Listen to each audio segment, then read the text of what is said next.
वृंदावन में हुक्म चले बरसाने वाली का। मेरा श्याम दीवाना है श्री राधा रानी का। राधे राधे एवरीवन, आप सभी को राधा अष्टमी की बहुत बहुत शुभकामनाएं। आज की इस वीडियो में आप सभी को राधा अष्टमी व्रत की बहुत ही सरल पूजा विधि बताऊंगी। व्रत कैसे करना है, क्या खाना है, कब खोलना है व्रत को, यह संपूर्ण जानकारी आपको इस वीडियो में मिलेगी। तो देखिए, भाद्रपद मास की शुक्ल पक्ष वाली अष्टमी तिथि को राधा अष्टमी के रूप में मनाया जाता है। जैसे जन्माष्टमी का व्रत किया जाता है, उसी तरह से राधा अष्टमी का भी व्रत किया जाता है। जन्माष्टमी के दिन भगवान श्री कृष्ण जी का जन्म हुआ था और राधा अष्टमी के दिन हमारी लाडली श्री राधा रानी प्रकट हुई थी, तो उनका प्राकट्य दिवस मनाया जाता है। तो राधा अष्टमी को राधा रानी के जन्म दिवस के रूप में मनाते हैं। अभी राधा अष्टमी का व्रत करने का देखिए बहुत ज्यादा महत्व है। ऐसा माना जाता है कि 1000 एकादशियों का व्रत करने से जितना पुण्य फल हमें मिलता है, उतना ही राधा अष्टमी का व्रत करने से मिलता है। और 1000 पवित्र नदियों में स्नान करने का जितना फल है, उतना फल एक राधा अष्टमी का व्रत करने से हमें मिल सकता है। तो हम सभी को इस मौके का लाभ उठाते हुए व्रत को करना है। अभी देखिए, जैसे जन्माष्टमी की पूजा हम रात में 12 बजे करते हैं, तो यह पूजा हमें दोपहर के 12 बजे करनी होती है। सुबह 4 बजे भी पूजा कर सकते हैं। तो यहाँ पर मैंने एक चौकी लगा ली है। चौकी के ऊपर लाल या पीले वस्त्र का रंग का कपड़ा बिछा सकते हैं। श्री कृष्ण जी और राधा रानी की फोटो या मूर्ति जो भी आपके पास है, उन्हें विराजमान कर लेंगे। भगवान श्री कृष्ण और राधा रानी एक ही हैं। और साथ ही हम गणेश जी भगवान को भी चावल का आसन देकर स्थापित, और यहाँ एक अष्टदल कमल हम बना लेंगे और एक कलश स्थापना करेंगे। आप गणपति जी ना हो स्थापित करना चाहें तो कलश में देखिए वैसे भी सभी देवी देवताओं का वास माना गया है। और अष्टदल कमल भी ना बनाना चाहें तो थोड़े ऐसे ही चावल रख लें और उसके बाद एक लोटा जल लेना है। लोटा पीतल या स्टील का भी ले सकते हैं। सबसे पहले लोटे में गंगा जल डालिएगा, शुद्ध जल, उसको डालकर हम कंठ तक भर लेंगे। नॉर्मली जो सामान डलता है, जैसे सुपारी, 1 रुपए का सिक्का, हल्दी की गांठ, और यहाँ मैंने हल्दी डाल दी है। थोड़े से अक्षत डाल लेंगे, रोली डाल लेंगे, और कलश पर हमने देखिए मौली पहले से ही बांध ली है। अब लिए हैं हमने 5 आम के पत्ते, अशोक के पत्ते और चंदन के लगाए हुए आप ले सकते हैं। अशोक के पत्ते को हमने जो है चंदन और हल्दी से तिलक कर लिया है। अब हम इसको जो है एक कटोरी या प्लेट में हम साबुत चावल लेंगे। हमें पूजा में साबुत चावलों का उपयोग करना है। टूटे हुए चावल हमें पूजा में नहीं उपयोग करने हैं। तो यहाँ पर मैंने एक प्लेट में चावल रखकर कलश के ऊपर रख दिया है।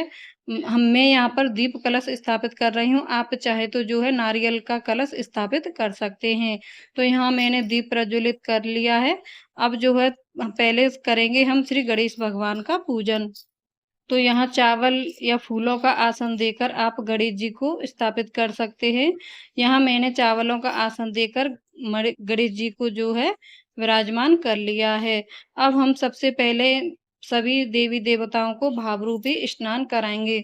तो यहाँ एक फूल की सहायता से आप जो है जल से 4 बार स्नान करा सकते हैं। चाहे तो आप एक अलग बर्तन रखकर उसमें 4 बार जल से या फिर पंचामृत से या फिर दूध से जो है स्नान करा सकते हैं। तो यहाँ मैंने शुद्ध जल से 4 बार स्नान करा दिया है श्री राधा रानी को, गणेश भगवान को, और जो मैंने कलश स्थापित किया है सभी देवी देवताओं को स्नान करा दिया है। अब इसके बाद हम कलावा रूपी वस्त्र अर्पित करेंगे। तो यहाँ मैंने गणेश जी को जनेऊ अर्पित कर दिया है। जनेऊ ना हो तो आप जो है कलावा रूपी वस्त्र अर्पित कर सकते हैं। यहाँ राधा रानी को जो है चुनरी अर्पित करेंगे। राधा रानी और कृष्ण जी एक ही हैं, तो उनको यहाँ मैंने चुनरी अर्पित की है। चुनरी ना हो तो आप जो है कलावा रूपी वस्त्र भी उन्हें अर्पित कर सकते हैं। तो यहाँ तिलक करेंगे। तो राधा रानी को, गणेश जी को जो है रोली से तिलक किया जाता है। तो रोली कुमकुम से आप इस तरीके से तिलक कर सकते हैं। उनके चरणों में, हाथों में बांसुरी और कलश, गणेश जी को इस तरीके से रोली से तिलक करने के बाद अब हम अक्षत अर्पित करेंगे। तिलक करने के बाद जो है अक्षत अर्पित किए जाते हैं। तो इस तरीके से सभी को अक्षत अर्पित कर देंगे। अब हम पुष्प अर्पित करेंगे। तो आपके पास जो भी पुष्प हों आप अर्पित कर सकते हैं। तो यहाँ मैंने गेंदे के फूल और गुलाब के फूल पूजा में लिए हैं। तो यहाँ मैं गणेश जी को सबसे पहले गुलाब का फूल अर्पित करूंगी, फिर आप कलश पर फूल अर्पित करें, और राधा रानी श्री कृष्ण जी को इस तरीके से आप उनके प्रिय पुष्प जो आपके पास उपलब्ध हो जाएँ, वह भी उन्हें समर्पित कर सकती हैं। वैसे तो देखिए, भगवान भाव के भूखे होते हैं, आप जो भी सच्चे मन से उन्हें श्रद्धा से अर्पित करते हैं, वो उसी से जो है प्रसन्न हो जाते हैं, बस भाव शुद्ध होनी चाहिए। तो इस तरीके से मन में शुद्ध भाव रखकर आपको पूजा करनी है। और यहाँ मैंने राधा रानी को कुछ सुहाग की सामग्रियाँ समर्पित की हैं। आप चाहें तो 5, 7 या हो सके तो 16 सुहाग सामग्री भी समर्पित कर सकते हैं। अब हम यहाँ पर राधा रानी को भोग समर्पित किएं करेंगे। तो देखिए, राधा रानी की जो व्रत होता है उसमें अरबी की सब्जी का भोग जो है राधा रानी को अति प्रसन्न है। वृंदावन में श्री अरबी के तरह-तरह के व्यंजन बनाए जाते हैं, मिठाई बनाई जाती है, सब्जी बनाई जाती है, तो इस तरीके से आप अरबी की सब्जी ज़रूर बनाएँ। पूड़ी, खीर, मालपुआ, दूध से बनी हुई मिठाइयाँ, पंचामृत, पंजीरी और यहाँ मैंने पंचमेवा कुछ ड्राई फ्रूट्स लिए हैं और आप मौसमी फल भी ले सकते हैं, केला, सेब जो कुछ भी आप लेना चाहें, फल भी समर्पित कर सकते हैं। तो यहाँ देखिए, गणेश जी को हम अलग से भोग समर्पित करेंगे क्योंकि गणेश जी के भोग में तुलसी का प्रयोग नहीं किया जाता है और राधा रानी कृष्ण जी को बगैर तुलसी के भोग नहीं लगता है। तो यहाँ मैंने गणेश जी के लिए अलग से भोग निकाल दिया है और राधा रानी के लिए अलग से थाली में तुलसी दल डाल दिया है और जल भी उनके लिए रख देंगे। और अब मैं यहाँ करूँगी आरती। तो सबसे पहले आपको गणेश भगवान की आरती करनी है, फिर राधा कृष्ण भगवान की आरती करनी है। आप राधा चालीसा या राधा कृपा कटाक्ष का पाठ भी इसमें कर सकती हैं। तो आरती करने के बाद जो हम दक्षिणा समर्पित करेंगे, दक्षिणा समर्पित करने से पूजा में जो कुछ भी कमी रह जाती है, वह पूरी हो जाती है। उसके बाद हम हाथ में थोड़ा-सा जल लेकर 3 या 5 या 7 बार जो है घुमाएँगे और ज़मीन पर छोड़ देंगे। तो इस तरीके से हमें राधा अष्टमी का पूजन करना है। अगर आप राधा अष्टमी की कथा सुनना चाहते हैं, तो हाथ में थोड़े से चावल और फूल लेकर कथा सुनें और 1 लोटा जल का भरकर रख लें। कथा सुनने के बाद जो हाथ में फूल और चावल लिए उन्हें लोटे में डाल दें और उस लोटे के जल का आपको सूर्य देव को अर्घ देना है।